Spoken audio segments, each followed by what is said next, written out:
السلام عليكم ورحمة الله وبركاته. إن الحمد لله نحمده ونستعينه ونستغفره ونعوذ بالله من شرور أنفسنا ومن سيئات أعمالنا. من يهده الله فلا مضل له ومن يضلل فلا هادي له. أشهد أن لا إله إلا الله وحده لا شريك له وأشهد أن محمدا عبده ورسوله صلى الله عليه وعلى آله وصحبه wasallam. Para ikhwah dan akhwat yang dimuliakan Allah, alhamdulillah malam ini kembali kita dimudahkan oleh Allah tabaraka wa taala untuk melanjutkan pembahasan kita berkaitan membahas tentang masalah khasais al-firqah najiyah, yaitu pada halaman berapa? 28? 29 sekarang. Baik.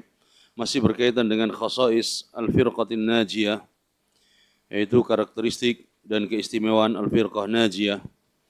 Pada pertemuan yang lalu kita telah menyebutkan bahwa al-firqatun najiyah ahlus sunnah wal jamaah, mereka di antara keistimewaannya adalah orang-orang yang berpegang teguh dalam bab akidah berdasarkan Al-Quran dan Sunnah.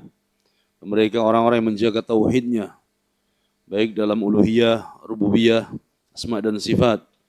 Kemudian juga al-firqatun najiyah ahlus sunnah wal jamaah, mereka orang-orang yang sangat menjaga dalam masalah ibadah, menjaga ibadahnya sesuai dengan yang dicontohkan oleh Rasulullah SAW. Kemudian dalam bab akhlak, Ahlus Sunnah juga mereka orang-orang yang menjaga akhlakul karimah, menjaga akhlak yang mulia. Kemudian dalam bab muamalah, Ahlus Sunnah adalah orang-orang yang jujur dalam bab muamalah. Dan kemudian kemarin kita bacakan juga hadis dari Nabi SAW, al-bay'an atau al-bay'an bil khiyar ma lam yatafarraqa fa in sadaqa wa bayyana burika lahum fi bay'ihima wa in kadhiba wa katama muhiqat barakatu bai'ima. Jual beli itu adalah dengan memilih, jual beli dengan saling memilih selama belum berpisah, dan jika penjual atau pembelinya mereka saling jujur dan menjelaskan tentang barang-barang yang dijual, maka akan diberkahi oleh Allah tabaraka wa taala dalam jual belinya. Tapi sebaliknya, jika berdusta, ada kecurangan, ada yang ditutup-tutupi dari aib dan kekurangan barangnya, maka akan dicabut keberkahan dari jual belinya. Ini kita menjaga dalam bab muamalah juga. Ahlus sunnah senantiasa jujur dalam bab muamalah. Qala wan naqsu, kemudian Syekh Ibnu Utsaimin mengatakan wan naqsu min hadhil khasais la yukhrijul insana an kaunihi minal firqatin najiyah. Dari hal-hal itu semuanya tadi, dari bab muamalah tadi, ketika seorang tidak sempurna dalam bab khasais tadi, tidak sempurna muamalahnya, akhlaknya tidak sempurna, maka ini tidak mengeluarkan orang tersebut dari ahli sunnah firqah najiyah, tidak mengeluarkan dia dari ahli sunnah firqah najiyah. Jadi ketika ada seorang yang akhlaknya buruk atau muamalahnya curang, maka tidak serta-merta kemudian dikeluarkan dari ahli sunnah. Lakin likulli darajatin mimma amilu wan naqsu fi janib at-tauhid rubbama yukhriju anil firqatin najiyah mithla al-ikhlal bil ikhlas. Tapi ini dalam bab selain masalah bab akidah dan tauhid, karena setiap amalan itu ada derajatnya, ada tingkatannya. Maka kekurangan di dalam bab tauhid, dalam masalah akidah, ini rubbama yukhrijuhu anil firqatin najiyah, bisa mengeluarkan seorang dari firqah najiyah ketika yang bermasalah itu adalah akidah dan tauhidnya. Ini kekurangan dia, kesalahan dia dalam bab tauhid dan akidah, maka ini bisa mengeluarkan dia dari al-firqatin najiyah. Mithlul ikhlal bil ikhlas. Jadi ketika seorang tidak menjaga tauhid dan keikhlasannya, dia jatuh dalam perbuatan syirik. Wa kadzalika fil bid'ah rubbama ya'ti bi bid'ain tukhrijuhu an qawni minal firqatin najiyah. Begitu juga dalam bab ibadah. Ketika seorang melakukan bid'ah-bid'ah, kemudian mengadakan bid'ah-bid'ah, melakukan bid'ah-bid'ah, tukhrijuhu an qawnihi minal firqatin najiyah. Ini bisa saja mengeluarkan dia dari firqah najiyah. Berarti ada dua hal tadi. Dalam bab akidah dan tauhid, yang kedua adalah dalam bab ibadah. Ahli sunnah menjaga tauhid dan akidahnya. Kemudian juga menjaga ibadahnya. Mencontoh apa yang dicontohkan Rasulullah SAW. Kalau kedua hal ini ada masalah di dalam bab akidah dan tauhidnya atau dalam bab ibadahnya, ini bisa mengeluarkan dia dari ahli sunnah firqah najiyah. Tetapi berbeda tadi dalam masalah akhlak dan muamalah. Makanya Syekh mengatakan, amma fi mas'alatil akhlaqi wal muamalat, adapun permasalahan akhlak dan muamalah, fala yukhrijul ikhlal bihima min hadhil firqah wa in kana dzalika yanqusu martabatu. Jadi kalau dalam masalah-masalah akhlak dan muamalah, maka ini tidak mengeluarkan seorang dari ahli sunnah. Meskipun tingkatan dia berkurang, kedudukan dia bisa berkurang. Karena sebab apa? Tidak sempurna tadi. Dan akhlak ini adalah kesempurnaan iman. Akhlak ini adalah sebagai penghias seorang hamba. Tapi ketika dia akidahnya bagus, ibadahnya rajin, kemudian akhlaknya buruk, maka dalam timbangan manusia buruk. Dalam pandangan manusia buruk. Dan ini mengurangi kedudukan dia sebagai seorang ahli sunnah yang bisa dijadikan sebagai contoh. Tapi tidak mengeluarkan dia dari sunnah, tidak mengeluarkan dia dari al-firqah najiyah. Begitu juga dalam bab muamalah. Dia tidak jujur. Dalam bab muamalah dia curang. Kalau jual beli dia sulit untuk jujur. Atau dalam hutang piutang dia sulit untuk membayar. Ini akhlak-akhlak yang buruk dalam bab muamalah. Tapi ketika itu terjadi, maka bukan kemudian serta-merta mengeluarkan dia dari ahli sunnah atau firqah najiyah. Meskipun demikian kita tidak boleh meremehkan. Yang penting akidahnya, yang penting tauhidnya, yang penting ibadahnya. Nah, seorang hamba ketika dia ingin kebahagiaan, kesuksesan dunia akhiratnya, maka dua hal kuncinya. Hablum minallah wa hablum minan nas. Dia jaga hubungan dia dengan Allah dalam bab tauhid dan ibadah. Dia jaga hubungan dia terhadap manusia dalam bab akhlak dan muamalah. Maka kesempurnaan dalam kesuksesan seorang hamba adalah dua kunci tadi. Karena ketika dia bagus dalam bab hubungan dia dengan Allah, akidah, ibadahnya, tapi hubungan dia dengan manusia dia buruk, maka bersiaplah. Bersiaplah apa? Doa orang-orang yang terzalimi. Bersiaplah laknat orang-orang yang terzalimi. Karena tidak boleh seorang kemudian dia bermudah-mudahan dalam masalah ini. Maka berusaha sebisa mungkin kita untuk menjaga akidah, ibadah, sebagaimana itu juga kita harus menjaga akhlak dan muamalah kita. Ini sebagaimana contoh Nabi kita Muhammad sallallahu alaihi wasallam dan para sahabatnya. Bagaimana kuatnya menjaga ibadah, kuatnya menjaga akidah dan tauhidnya, begitu juga kuatnya dalam menjaga akhlak dan muamalahnya. Contoh dari Nabi sallallahu alaihi wasallam. Wattifaqul kalimah wa i'tilaful qulubi min abrazi khasa'isil firqatin najiyah ahli sunnati wal jamaah.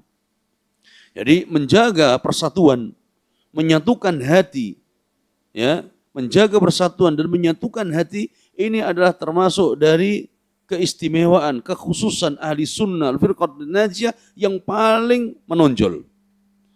Ahli sunnah, kemarin kita sebutkan adalah orang-orang yang mengikuti sunnah.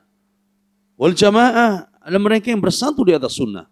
Maka ahli sunnah adalah orang-orang yang semangat di dalam persatuan, semangat di dalam jamaah. Dan ini adalah sifat dan keistimewaan yang paling menonjol yang dimiliki oleh ahli sunnah wal jamaah. Fahum idha hasala bainhum khilafun nasi' anil ijtihad fil umuril ijtihadiyah, maka ahli sunnah jika terjadi di antara mereka perselisihan, perbedaan, yang perbedaan itu berkaitan dengan ijtihadiyah, perbedaan pendapat dalam bab yang diizinkan untuk beristihad, la yahmilu ba'dhum ala ba'din hikdan wala adawatan wala baghdha, maka tidak boleh perselisihan, perbedaan pendapat dalam perkara ijtihadiyah itu menjadikan mereka bermusuhan satu dengan yang lainnya, menjadikan mereka saling dengki, iri satu dengan yang lainnya. Sehingga terjadilah permusuhan. Jadi kemarin kita pernah singgung bahwa permasalahan khilaf fiqhiyah yang pernah terjadi di antara para ulama, kemudian terjadi di antara kita, ya kita berlapang dada. Sebagaimana para ulama kita pun berselisih pendapat dalam urusan fiqhiyah. Tidak menjadikan itu kita hek dan adawa wa baghdha, saling iri, saling bermusuhan, saling marah. Bal ya'taqiduna annahum ikhwah. Kita tetap meyakini bahwa mereka itu saudara kita, satu akidah, satu manhaj. Satu akidah, satu manhaj, tapi berbeda dalam bab fiqih, berbeda dalam istihad fiqhiyah. Hatta wa in hasala bainahum hadzal khilaf, meskipun terjadi perbedaan pendapat itu terjadi, ya. Ini Syekh memberikan contoh kembali. Hatta annal wahida minhum la yusalli khalfa man yara annahu laysa ala wudu. Bahkan ya di antara mereka ahli sunnah salat di belakang orang yang ya mereka yara annahu laysa ala wudu. Dan dia berpendapat bahwa orang ini tidak punya wudu ini bagi sebagian orang. Kenapa? Karena dia punya keyakinan tersendiri. Keyakinannya contoh, kalau bagi dia makan daging onta adalah membatalkan wudu, tapi bagi si imam makan daging onta tidak membatalkan wudu. Kalau bagi kita berarti batal salat kita, tapi bagi imam karena dia tidak meyakini batal wudu, maka kita sah salat di belakangnya. Ya. Wa yaral imam annahu ala wudu. Si imam punya keyakinan, oh enggak, saya tetap sah wudu saya, enggak batal makan daging onta tersebut. Sama nih. Kita meyakini bahwa menyentuh wanita ya tidak membatalkan wudu. Tapi bagi orang yang berpendapat menyentuh wanita batalkan wudu. Baik. Maka ketika dia menjadi makmum kita sah salatnya. Ya. Kemudian dia datang ke masjid, dia tanya, "Imam, nyentuh enggak tadi sebelum salat?" Enggak ada seperti itu. Jadi artinya dalam bab-bab demikian terjadi perselisihan dan tidak membatalkan ibadah satu dengan yang lainnya. Mithlu annal wahida minhum yusalli khalfa syakhsin akala lahmi ibil. Contohnya adalah ketika ada seorang sholat di belakang imam yang dia makan daging unta, setelah makan daging unta. Wa hadzal imam yara annahu la yanqudul wudu. Sedangkan imam ini berpendapat bahwa makan daging unta tidak membatalkan wudu. Wal ma'mumu yara annahu yanqudul wudu'ah. Sedangkan makmum di belakangnya berpendapat membatalkan wudu. Fa yara anna as-salata khalfa dzalikal imami sahihah. Maka salat di belakang imam tersebut tetap sah salatnya. Wa in kana huwa law shallaha bi nafsihi, tapi kalau dia salat sendirian, la ra'a anna salatahu ghairu sahihah, maka dia akan berpendapat salatku tidak sah. Karena dia meyakini bahwa setelah makan daging unta batalkan wudu. Kalau dia salat sendirian tidak sah salat dia. Kullu hadza li'annahum yarawna anna al-khilaf an-nashi'. Ini semuanya adalah karena mereka berpendapat. Pendapat mereka ini dibangun di atas istihad, ya, perbedaan istihad fima yasuhu fihi istihadu. Yang istihad itu dibolehkan dalam bab ini. Dibolehkan dalam bab ini. Ini ketika Nabi ditanya, "Ana tawadda' min luhumil ibil?" Qala, "Na'am." Ya Rasulullah, apakah kami harus berwudu setelah makan daging unta? Nabi bilang, "Na'am." Maka ini yang menjadi dalil bahwa setelah makan daging unta adalah batal wudunya, harus wudu lagi. Ya, ketika Nabi tanya, "Ana tawadda' min luhumil ghanam?" Apa kami harus berwudu setelah makan daging kambing? Qala in syi'ta. Kata Nabi, "Ya, jika engkau mau." Nah, tapi sebagian ulama mengatakan bahwa ucapan Nabi na'am tadi tidak menunjukkan wajib. Sehingga mereka berpendapat tidak membatalkan wudu. Meskipun pendapat yang kuat, kita meyakini bahwa setelah makan daging unta, ini adalah membatalkan wudu. Ini permasalahan yang terjadi khilafnya. Tapi kalau seandainya itu tidak ada khilaf di situ. Karena syarat salat adalah apa? Taharah. Kemudian imam yang mau jadi imam, dia tidak berwudu dulu, padahal dia sudah batal. Ya, maka tidak bisa. Tidak bisa karena ini tidak ada istihad. Dia telah melanggar syarat di sini. Yang syarat itu harus dia penuhi, yaitu apa? Bertaharah, bersuci sebelum dia salat. Wala yakhfa ala katsir min ahli ilmi ma hasala min al-khilaf baina as-sahaba fi mithli hadhihi al-umur. Dan ya ini tidaklah ya tersembunyi dari kebanyakan para ulama tentang adanya perselisihan di antara para sahabat dalam bab istihadiyah. Ini para sahabat pun ada yang beristihad, ada yang berselisih satu dengan yang lainnya dalam perkara-perkara istihad. Hatta fi ahdin Nabi SAW. Bahkan saat itu Nabi masih hidup. Bahkan saat itu Nabi masih hidup. Di antara sahabat ada yang beristihad. Ya. Qala walam yu'annif ahadan minhum. Satu dengan yang lainnya tidak saling mencela. Fa innahu alaihi salatu wassalam lamma raja'a min ghazwatil ahzab wa ja'ahu Jibril. Nabi SAW dan para sahabat ketika balik pulang setelah perang Ahzab, ja'ahu Jibril wa asyara ilaih an yakhruja ila Bani Quraidah. Datanglah malaikat Jibril kepada Nabi SAW. Kemudian malaikat Jibril mengisyaratkan supaya ada rombongan yang pergi ke Bani Quraidah. Ke Bani Quraidah. Alladzina naqadul ahda, yang mereka telah membatalkan perjanjian dengan Nabi SAW. Fanadaban Nabi SAW sahabahu, maka Nabi mengutus sebagian sahabat untuk berangkat ke Bani Quraidah yang mereka membatalkan perjanjian dengan Nabi. Faqala, maka Nabi berpesan, sebelum para sahabat pasukan ini berangkat, Nabi berpesan, la yusalliyanna ahadun minkumul asra illa fi Bani Quraidah. Janganlah seorang di antara kalian salat asar kecuali di Bani Quraidah. Janganlah seorang di antara kalian salat asar kecuali di Bani Quraidah. Ini hadis sahih diriwayatkan Bukhari dan Muslim. Fakharaju minal Madinah ila Bani Quraidah. Maka pasukan yang diutus Nabi ini pun berangkat dari kota Madinah keluar menuju Bani Quraidah. Wa arhaqathumus salatul asr. Ternyata dalam pertengahan perjalanan, tengah perjalanan, salat asar sudah masuk. Salat asar sudah masuk waktu asar. Faminhum man akhara salatul asr. Sebagian sahabat, sebagian pasukan tadi mengakhirkan salat asar. Karena mereka memahami wasiat Nabi tadi, jangan salat asar kecuali di Bani Quraidah. Hatta wasala ila Bani Quraidah. Ya, mereka tidak salat, mereka mengakhirkan sampai di Bani Quraidah. Ba'da khurujil waqti, meskipun harus keluar waktu. Berarti keluar waktu udah sampai apa? Maghrib. Lianna Nabi SAW qala bidzalik, karena Nabi jelas tadi. Nabi ucapkan demikian, la yusalliyanna ahadun minkum illa fi al-asra illa bi Bani Quraidah. Jadi mengambil zahir, ya, nas konteksnya tadi. Wa minhum, dan sebagian pasukan para sahabat, man shalla salata fi waqtiha. Sebagian sahabat ada yang salat tepat waktu karena waktu sudah masuk. Maka mereka pun salat. Di mana salatnya? Di tengah perjalanan, belum sampai Bani Quraidah.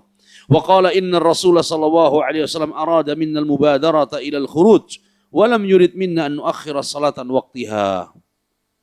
Mereka memahami dari ucapan Nabi tadi bahwa Rasulullah SAW arada minnal mubadarah. Yang dimaksudkan ucapan Nabi tadi adalah supaya kita bersegera, mubadarah. Bersegera. Ya, ilal khuruj, untuk keluar menuju Bani Quraidah. Bukan santai-santai dalam perjalanan, tapi bersegera. Walam yurid minna an nuakhkhira salat waqtiha. Dan Nabi bukanlah, yang dimaksudkan oleh beliau adalah kita mengakhirkan salat. Bukan itu yang dimaksud oleh Nabi SAW. Sampai lewat waktunya, enggak. Tapi yang diinginkan Nabi adalah mubadarah. Bersegera dalam perjalanan menuju Bani Quraidah. Wa haula'i humul musibun, kata Syekh Utsaimin, dan sebagian pendapat yang inilah yang benar dalam istihadnya. Karena yang dimaksudkan Nabi adalah bersegera dalam perjalanan menuju Bani Quraidah. Walakin ma'adzalik. Ya, akhirnya mereka ada dua firqah, dua kelompok. Kelompok yang sholat di pertengahan, dan mereka pada waktunya. Kelompok yang kedua sholat di Bani Quraidah dan sudah lewat waktunya. Ketika mereka semua selesai urusan tugas yang diperintahkan Nabi, mereka semua balik pulang ke Madinah. Ketika sampai di Madinah, lam yu'annifan Nabi sallallahu alaihi wasallam ahada minat ta'ifatain. Nabi tidak mencela, ya, tidak mencela salah satu dari dua kelompok sahabat ini. Walam yahmil kulla wahid alal akhar adawah au baghdha bisabab ikhtilafin fi fahmi hadzal nas. Bahkan para sahabat pun, ya, tidak ada satu dengan yang lainnya saling bermusuhan, saling marah disebabkan perselisihan dalam memahami nas tadi.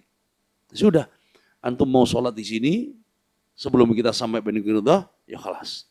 Kami akan pegang pendapat, ya, bahwa kami tidak akan sholat kecuali di Bani Quraidah. Nah ini sikap para sahabat ketika mereka terjadi perbedaan ijtihad di dalam memahami hadis dan wasiat Nabi SAW, tidak menjadikan itu permusuhan, ya, tidak menjadikan itu saling dengki dan saling perpecahan. Lidzalik ara anna al-wajib 'ala al-muslimin alladziina yantasibuna ila sunnah an yakunu ummatan wahidah. Kata Syekh Utsaimin, oleh karena itulah aku berwasiat bahwa wajib bagi kaum muslimin, terlebih mereka orang-orang yang berintisab, mereka orang-orang yang menisbatkan diri kepada sunnah, mereka yang mengaku sebagai pengikut sunnah, an yakunu ummatan wahidah, supaya mereka menjadi umat yang bersatu. Ya, supaya mereka menjadi umat yang bersatu. Ya, kalau kaum muslimin diperintahkan tadi untuk menjadi umat yang bersatu, maka orang yang intisab kepada sunnah, mengaku pengikut sunnah, maka harus lebih menjaga persatuan tadi. Wa alla yahsula bainhum tahazzub, dan supaya tidak ada saling membuat kelompok perpecahan. Hadza yantami ila ta'ifah. Ini ya intimanya atau afiliasinya kepada golongan ini. Wal akhar ila ta'ifatin ukhra. Yang satu lagi ya intimanya kepada kelompok yang lain. Wasalits ila ta'ifat tsalitsa wa hakadha, dan terus terjadi perpecahan. Nah, demikian kata Syekh Utsaimin, an yakunu ummatan wahidah, hendaknya menjadi satu umat. Ada perselisihan fiqhiyah, khalas. Perselisihan fikih sebagaimana ulama kita berselisih. Tapi dalam bab akidah dan manhaj disatukan. Mari kita kasih contoh. Syekh Utsaimin, Syekh bin Baz, mereka sepakat wajibnya cadar. Mereka para ulama ini, Syekh Utsaimin, Syekh bin Baz, wajib cadar. Syekh Al-Albani cadar sunnah. Cadar sunnah. Bahkan Syekh Al-Albani tulis kitab tentang hijabul mar'ah muslimah. Kemudian beliau ganti dengan judul lagi Jilbabul Mar'al Muslimah. Dibantah oleh para masyayikh Saudi. Masuk Syekh Utsaimin tulis tentang hijabul mar'ah muslimah. Saling berbantah-bantahan dalam masalah ini. Tapi ini masalah fiqhiyah, istihadiyah dalam memahami nas tadi. Tapi dalam masalah manhaj akidah mereka bersatu, tidak ada yang berselisih. Dan itu pun tidak menjadikan mereka bermusuhan. Mari kita sebutkan Syekh bin Baz, Syekh Utsaimin mengatakan i'tidal setelah ruku', ya, sedekap demikian adalah sunnah. Syekh Albani mengatakan ini bid'ah. Bahkan keras dalam saling berbantah dalam masalah ini. Tapi tidak menjadikan mereka bermusuhan. Tidak menjadikan mereka bermusuhan. Tapi kalau ditanya, mereka sepakat semuanya. Aina Allah, mereka pasti sepakat semuanya. Di mana Allah? Rahmanu ala arsy istawa. Kalau mereka ditanya tentang ikhwanul muslimin, mereka semua sepakat di firqah bid'ah. Dan semua mereka melarang dan mentahdir ikhwanul muslimin. Tidak ada berselisih. Kalau mereka ditanya hukum demo di jalanan, semua mereka sepakat haram. Ya. Kalau mereka ditanya hukum mencela penguasa, haram, sepakat semua. Kenapa? Karena itu masalah usul, prinsip akidah manhaj. Tapi dalam masalah fiqhiyah mereka berselisih pendapat. Ya. Kemudian bihaits yatanaharun fima bainahum bi asinnatil alsun. Ya, ketika ini realita terjadi perselisihan kemudian saling bermusuhan, lisan mereka begitu tajam kepada saudaranya, padahal ini masalah apa? Fikih. Permusuhan fikih, perbedaan fikih. Kenapa begitu keras? Harusnya yang lebih keras itu adalah ketika udah berselisih dalam bab apa? Akidah dan manhaj. Akidah dan manhaj. Yang satu bilang, oh enggak, ini enggak boleh ini. Jual beli transaksi dengan cara seperti ini. Yang satu bilang, oh ini enggak apa-apa. Karena ini adalah kontemporer, ada di zaman Nabi, dan ini memudahkan. Ya kan? Khilaf istihadiyah, kemudian terjadi sesama ahli sunnah begitu keras. Qala wa yata'adun wa yatabaghadun min ajli ikhtilafi yasughu fil ijtihad. Mereka saling bermusuhan, saling marah, dengki. Padahal ini sebabnya adalah ikhtilaf, perselisihan yang dibolehkan untuk saling berijtihad. Wala haja ila an apa ini? Naam, wala haja ila an akhussa kull ta'ifah bi'ainiha. Anda tidak perlu, kata Syekh Utsaimin, untuk menyebutkan ya kelompok tertentu dengan namanya dalam masalah ini. Mereka saling apa? Saling bermusuhan dalam bab masalah fikih, kata Syekh. Walakin al-aqil yafham wa yatabayyan lahu al-amra. Tapi orang yang berakal, dia faham. Jelas kepada dia bahwa permasalahan-permasalahan yang istihad fiqhiyah tadi tidak perlu itu menjadikan kita berpecah dan saling bermusuhan. Kemudian fara annahu yajibu ala ahli sunnati wal jamaah an yattahidu. Maka aku wasiatkan kepada ahli sunnah, kata Syekh Utsaimin, an yattahidu, untuk mereka bersatu. Sesuai dengan namanya, maka ahli sunnah bersatu. Ya, bersatu di atas aqidah, di atas manhaj. Adapun berbeda dalam masalah fiqhiyah, maka ini tidak menjadikan kita berpecah. Wa in ikhtalafu fi ma yakhtalifuna fi. Meskipun mereka berselisih dalam perselisihan yang dibolehkan, fi ma taqtadihi nusus hasba afhamihim. Ya. Adanya perselisihan di antara al-sunnah dalam memahami nusus dalil. Dalam memahami nusus dalil. Terjadi perselisihan tadi. Fa inna hadza amrun fihi sah walillahil hamd. Kan ini adalah masalah yang luas, masalah yang lapang, alhamdulillah, ya. Makanya ketika Syekh Al-Albani mengatakan bahwa tahrik asabi dalam tahiyat, ya, menggerakkan jari dalam tahiyat, ini sunnah Syekh Al-Albani. Karena beliau mensahihkan hadisnya. Ya, termasuk sebagian para masyayikh di Mamlakah di Saudi. Sebagian masyayikh kita menggerakkan jari adalah tidak disunahkan. Kenapa? Hadisnya dhaif. Hadisnya syadz, lafaz dari hadis, "Tsumma ra'aitu yuharrikuha." Kemudian aku melihat Nabi menggerakkannya. Tambahan lafaz ini adalah tambahan yang syadz. Syadz itu adalah menyimpang, dhaif. Ini menurut sebagian ulama, termasuk Syekh Muqbil Al-Wadi rahimahullah dan para masyayikh yang ada di Yaman dan di Mesir. Tapi tidak menjadikan tadi kemudian khilaf. Kalau kita berpendapat, oh ini dhaif hadisnya, kemudian samping kita teman lagi menggerakkan, pegang, diam. Nah boleh, biarkan dia sudah, dia berpendapat sunnah kok, ya. Wah kata. Maka kata Syekh, karena perselisihan ini jangan sampai membuat kita saling berpecah. Wal muhim, i'tilaful qulub wa ittihadul kalimah. Yang paling penting adalah kita menjaga persatuan hati, menjaga satu barisan ahli sunnah. Fal wajib an natamayyaza bihadhil mizah allati hiya mizah lit-ta'ifah an-najiyah wa hiya al-ittifaq ala kalimatin wahidah. Maka wajib bagi kita untuk menjaga keistimewaan ahli sunnah, keistimewaan ta'ifah najiyah, al-firqatun najiyah, yaitu persatuan dan jamaah, kalimah wahidah, di atas satu kalimat. Jadi persatuan ahli sunnah adalah persatuan yang dibangun di atas akidah dan manhaj. Tidak dibangun di atas organisasi, tidak bangun di atas partai, tidak dibangun di atas al-wala' wal-bara' dalam urusan duniawi, tidak. Tetapi dibangun di atas akidah dan manhaj. Nah, kemudian selanjutnya, ad-durratus sabi'ah, faidah dan mutiara yang ketujuh, al-manhajus salafi wa laysat talafi. Yang ketujuh adalah manhaj salafi, bukan manhaj talafi. Ada yang pernah dengar nggak dulu menuduh manhaj salafi disebut dengan manhaj talafi? Salafi disebut talafi. Ada yang pernah dengar dulu? Berapa tahun yang lalu ya? Ada yang menuduh bahwa salafi talafi, manhaj salafi manhaj talafi. Tapi udah mati orangnya. Alhamdulillah. Nah. Oh, ini fitnah. Waktu itu menuduh salafi dituduh talafi, manhaj salaf dituduh manhaj talafi. Dan ternyata di zaman Syekh Utsaimin sudah pernah terjadi, ditanyakan hal ini.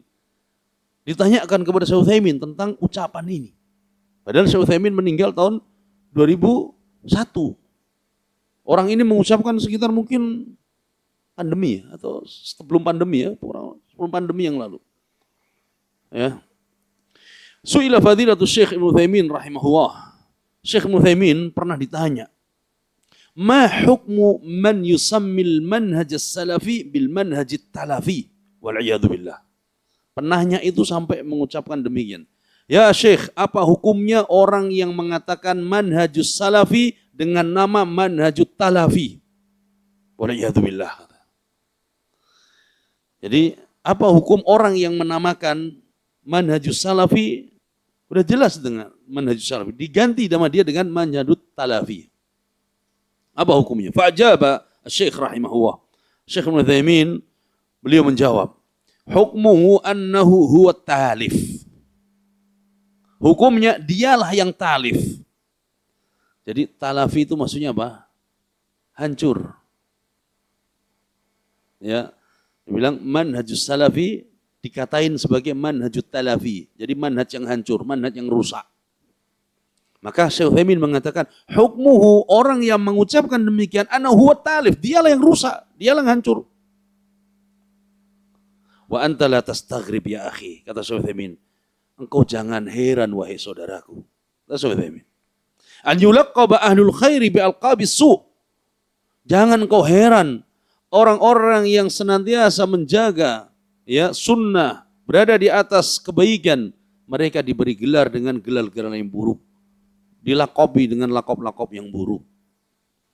Alam ta'lam annal anbiya wusifu bi annahum saharah wa majanin.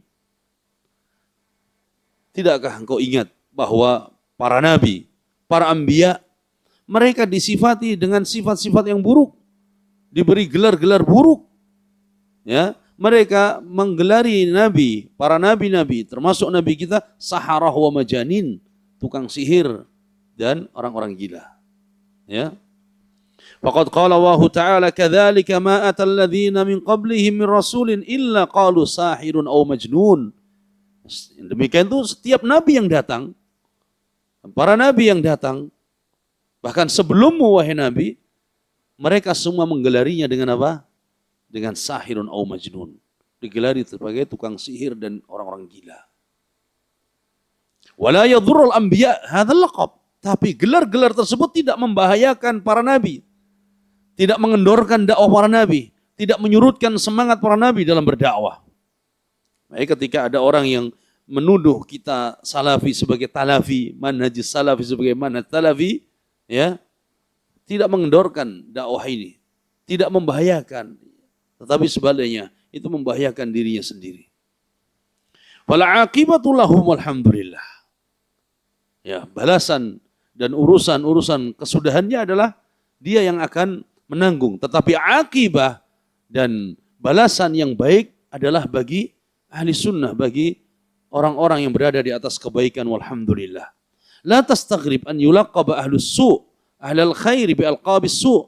Jangan heran orang-orang yang berada di atas keburukan itu memberikan gelar-gelar buruk kepada orang-orang yang senantiasa dalam kebaikan.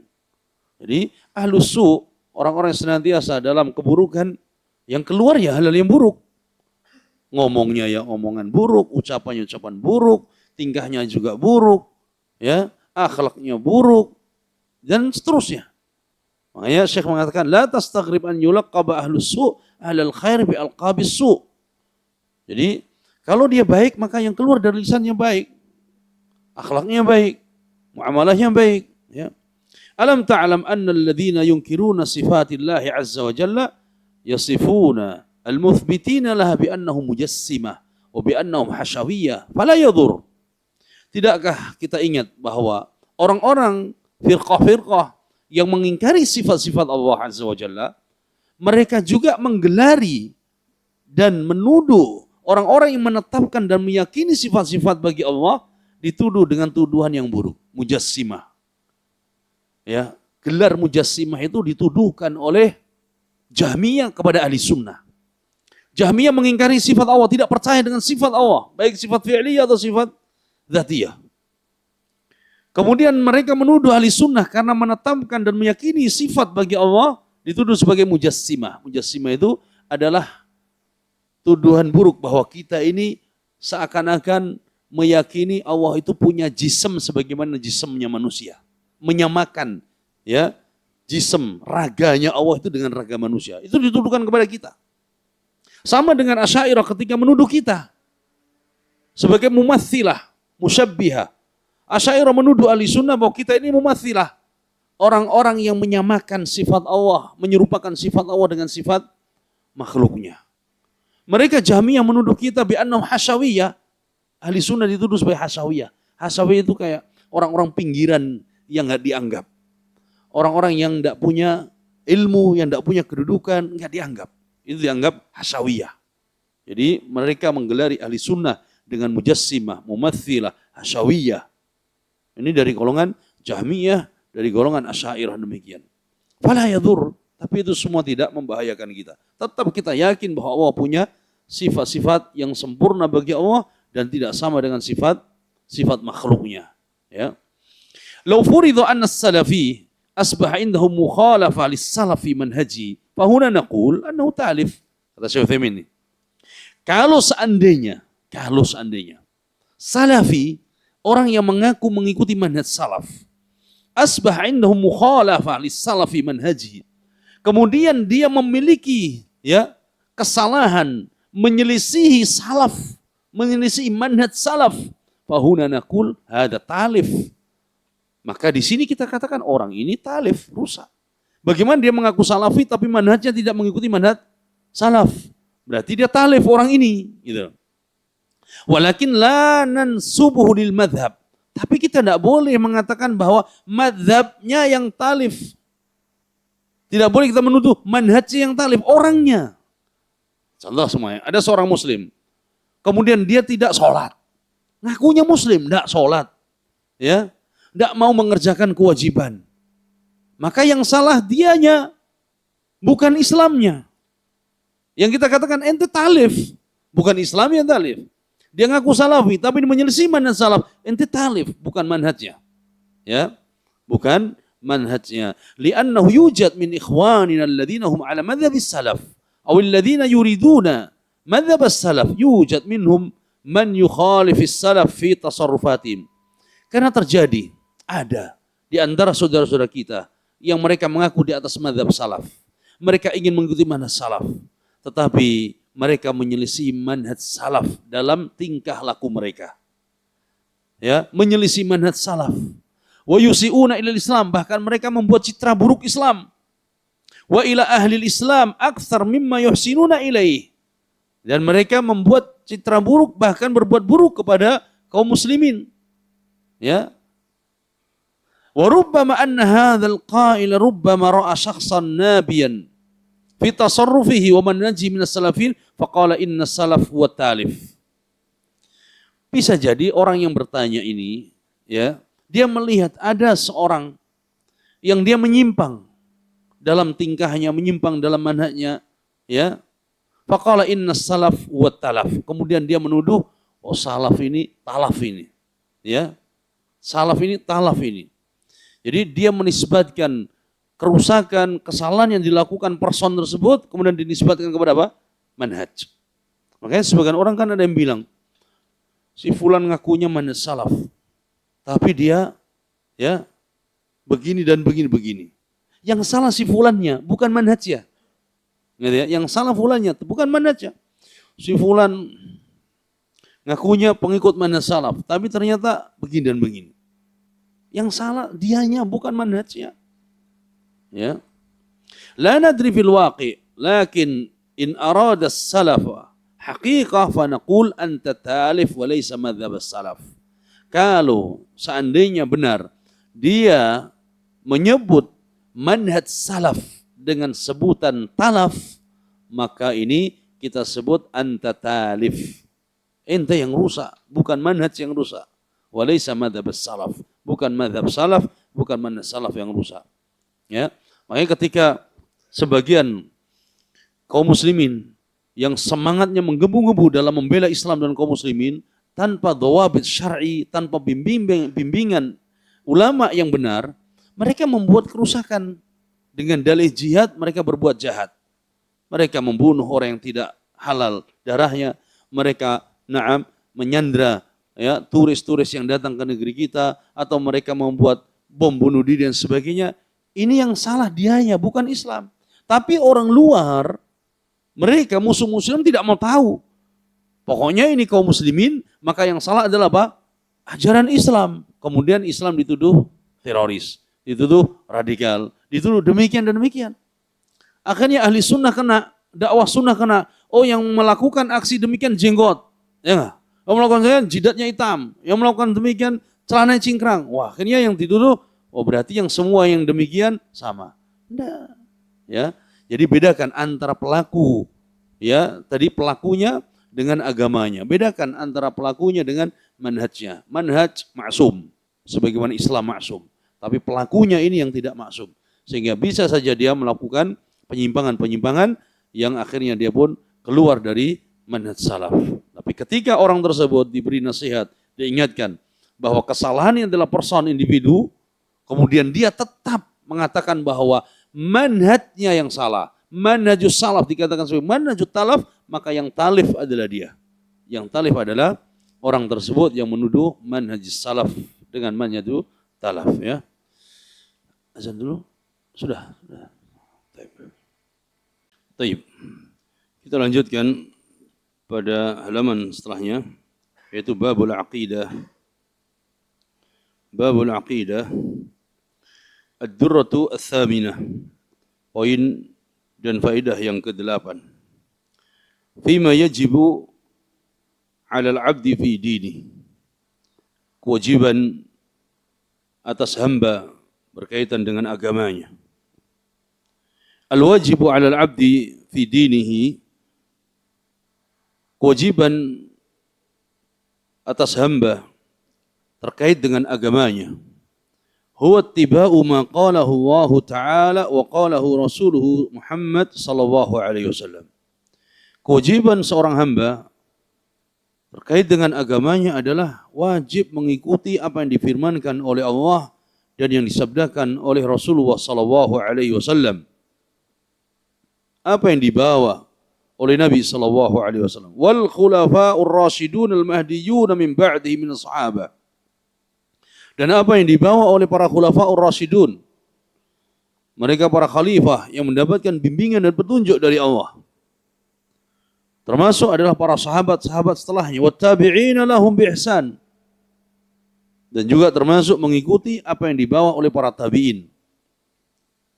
Jadi kewajiban seorang hamba dalam beragama adalah mengikuti firman Allah, mengikuti sabda Nabi-Nya, mengikuti apa yang dibawa oleh para khulafa rasyidin dan para sahabatnya, serta para tabi'in.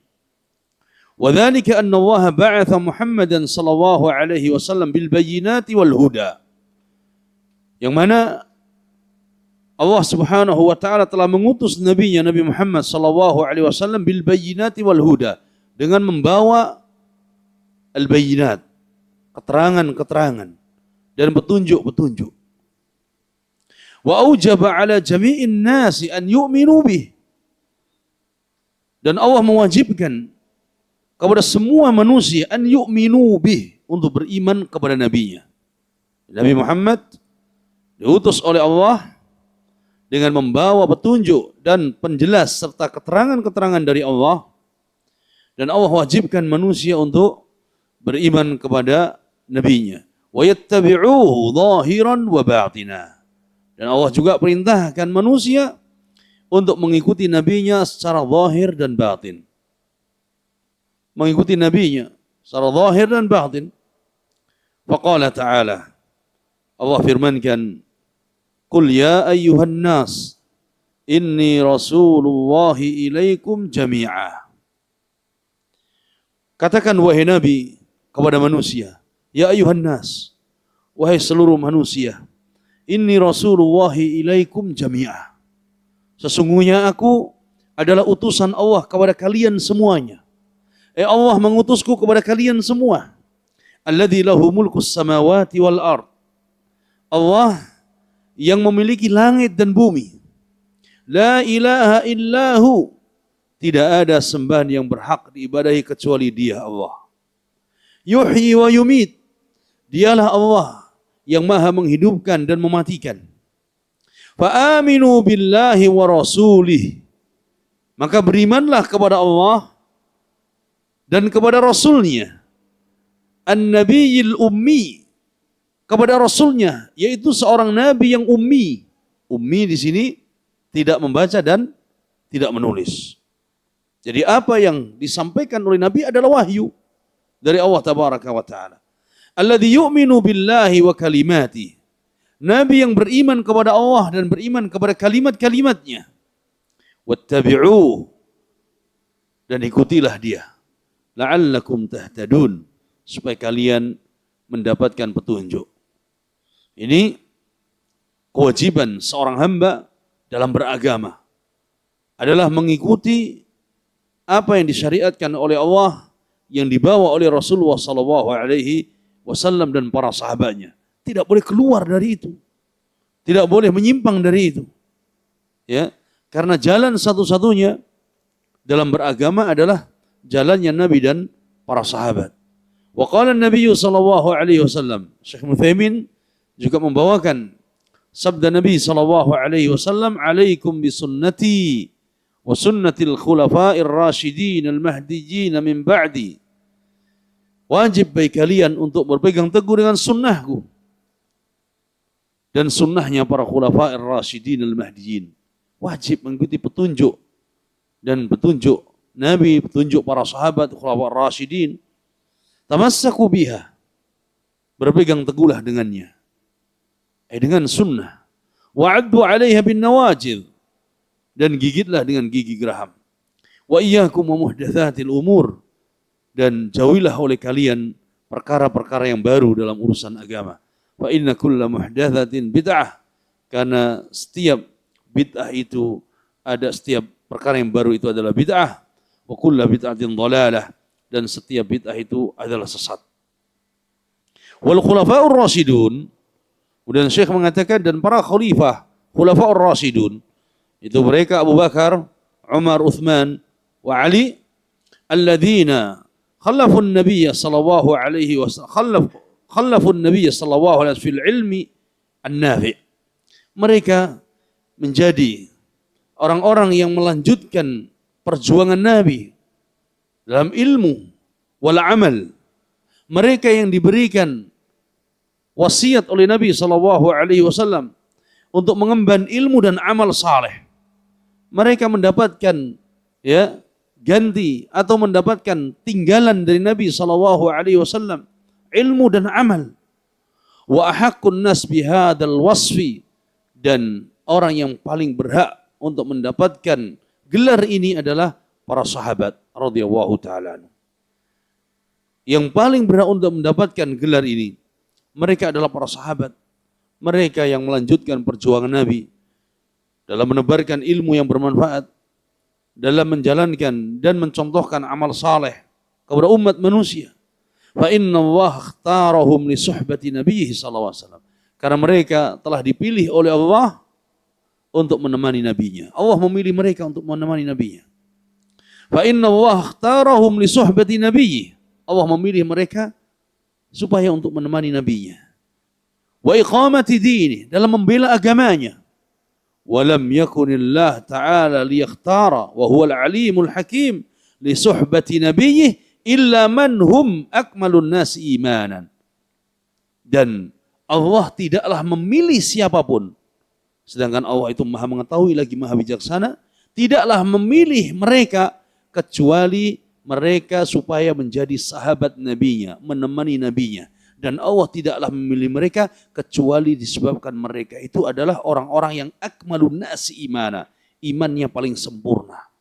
Jadi Allah ketika memilih para sahabat untuk menemani nabinya, untuk berjuang bersama nabinya, karena mereka akmalun nasi imanan, imannya paling sempurna di antara seluruh manusia ini. Wa arjahuhum uqulan, akalnya paling cerdas, akalnya paling waras. Wa aqwamuhum amalan, amalannya paling lurus, paling baik. Ya, wa amdahum azman wa ahdahum tariqan, orang yang kuat tekadnya, yang jalannya itu lurus. Fakanu ahaqqun nas an yuttaba'u ba'da nabiyyim sallallahu alaihi wasallam. Maka dari itulah mereka para sahabat adalah orang-orang yang paling berhak untuk diikuti setelah meninggal nabinya. Jadi Allah memilih mereka karena tadi sempurna imannya, akalnya, ibadahnya, semangatnya, tekadnya, jalannya, petunjuknya. Maka sepeninggal Nabi, merekalah yang pantas untuk dicontoh dan diikuti. Wa man ba'dahum a'immatid din, dan setelah para sahabat adalah para imam-imam, para ulama-ulama alladzina 'urifu bil huda was shalah.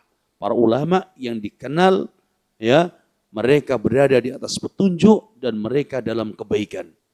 Jadi bukan sekedar ulama, tapi ulama yang benar-benar diketahui mereka berada di atas manhaj. Mereka di atas petunjuk Nabi. Mereka mengikuti jalannya Nabi. Mereka membawa kebaikan. bukan membawa kerusakan. Ya, karena gelar ulama bisa diperoleh sekarang.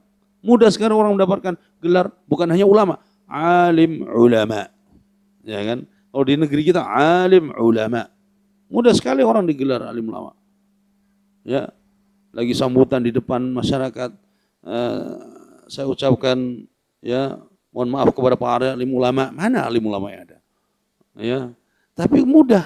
Makanya ulama yang harusnya dijadikan petunjuk adalah mereka yang benar-benar bil huda wassalah. Mereka dikenal di atas petunjuk Nabi dan mereka orang-orang yang membawa kebaikan. Kebaikan bagi umat, kebaikan bagi umat, kebaikan bagi Islam dan kaum muslimin. Maka ini kewajiban bagi setiap hamba untuk tidak keluar dari manhaj Nabi dan para sahabat. Kewajiban bagi setiap hamba untuk meniti jalannya para ulama yang mereka dikenal benar-benar di atas petunjuk. Ulama yang benar-benar membawa kebaikan dan perbaikan. Tidak sekedar namanya ulama, tetapi ternyata dia membawa kerusakan bagi umat, kerusakan ya bagi Islam dan kaum muslimin. Mudah-mudahan yang singkat ini bermanfaat dan mudah-mudahan Allah tabaraka wa taala menjaga kita semuanya di atas tauhid dan sunnah Nabi sallallahu alaihi wasallam. Ada yang ditanyakan? Cukup insyaallah. Baik, barakallahu fikum. Subhanakallahumma wa bihamdika asyhadu an la ilaha illa anta astaghfiruka wa atubu ilaik. Assalamualaikum warahmatullahi wabarakatuh.